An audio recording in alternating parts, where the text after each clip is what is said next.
بسم اللہ الرحمن الرحیم۔ السلام علیکم ورحمۃ اللہ وبرکاتہ۔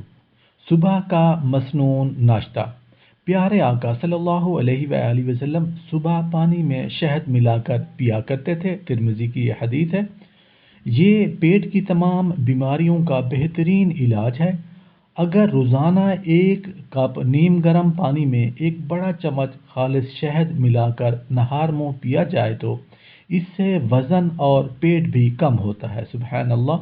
نبیذ تمر بھی آپ صلی اللہ علیہ وآلہ وسلم پیتے تھے۔ ترمذی کی یہ حدیث ہے۔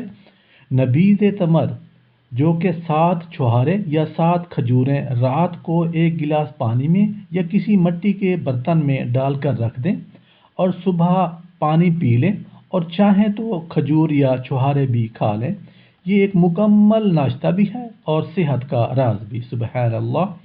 کھجور کا کھانا باعث صحت اور تقویت ہے۔ آپ صلی اللہ علیہ وآلہ وسلم نے ارشاد فرمایا، جو آدمی صبح 7 اجوا کھجوریں کھائے وہ اس دن زہر اور جادو کے نقصان سے حفاظت میں رہے گا۔ سبحان اللہ، سبحان اللہ۔